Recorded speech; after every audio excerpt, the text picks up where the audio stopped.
Before we start, I would like you to hit that red subscribe button so that you never miss out on any of our videos. Hey guys, what's up? Welcome back to Film Spire. Number 6. Psycho 2. Critics and audiences were so offended that anyone dared to make a sequel to the immortal Psycho that they weren't ready to give this film a chance, especially since it indulges in some of the popular trends set by the slasher movies of the time. But thankfully, enough time has passed for people to recognize Psycho 2 for the gem that it is. Anthony Perkins returns to his legendary role of Norman Bates, as Norman is finally released after 22 years in jail, ready to start a normal life. But when murderers start cropping up, all eyes point to him as everyone, including Norman, starts to wonder if Mother is rearing her head once again. While the sequel might up the body count and gore from its predecessor, it succeeds because it focuses entirely on Norman's psychology and allows Perkins' star to truly shine.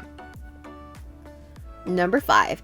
Alien 3. Coming off the wildly successful Alien and Aliens, this legacy had huge expectations. Unfortunately, creative differences and production issues inhabited the vision of then first-time director David Fincher, and the result was a film that caused severe backlash among audiences for its dark, almost nihilistic tone. And yet, it's that same ominous tone that distinguishes Alien 3, enough so that it's garnered a substantial fan base of defenders who argue it's been unfairly maligned. Despite the production issues, the sequel still serves up an above-average sense of tension, and Sigourney Weaver continues to excel in her role as Ripley. If it hadn't followed two masterpieces, it would have been more appreciated at the time. Number 4. Scream 4. By 2011, the Scream franchise seemed like old news, and fans were ready to dismiss this as a typical cash grab. Except now fans realize that with the Scream movies, nothing is as it seems. And what appeared to be the sequel carrying in the popular trends of the day was actually Wes Craven and company slightly poking fun at those trends. Set back in the town of Woodsboro, Scream 4 sees the return of Sidney Prescott, who has to battle Ghostface when her niece seems to become the killer's new target. To say anything more would be to give away the sequel's intricate, carefully thought-out storytelling that's as filled with unpredictable scares as it is with wry commentary on the state of modern horror. Number 3. Gremlins 2. The New Batch. The original Gremlins perfected the little monsters run amok genre and became an instant classic for fans of both monster flicks and family adventure movies. With the kind of success, it seems like a sequel would be a no-brainer.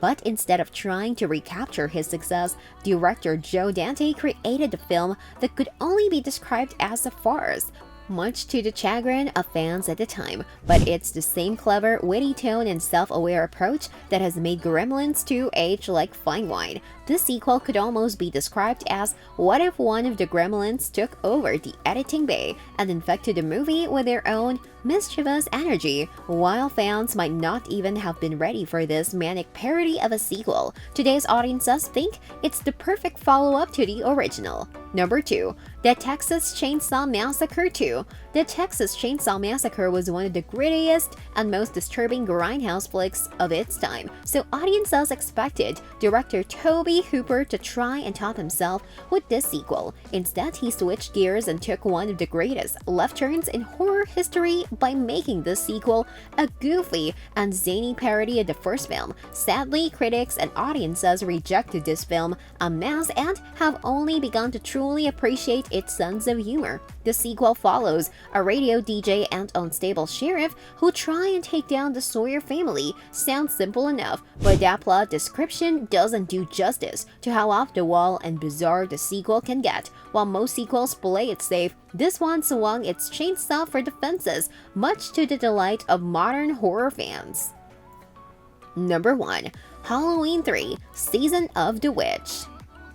In one of the most infamous creative choices of his career, John Carpenter decided to retire the character of Michael Myers after Halloween 2 and continue the franchise as an anthology series, beginning with Halloween 3, Season of the Witch. The result was a film that was criminally underrated at the time, decried by fans and critics for the sin of not including the mayor's character, but after being one of the most lowly regarded films of the franchise, the tides have turned in season of The Witch's favor so much that the recent Halloween kills paid homage to it, much to the fans' delight. Thankfully, fans have looked past the absence of Michael Myers to see a film that's heavy on atmosphere, intrigue, and sheer terror.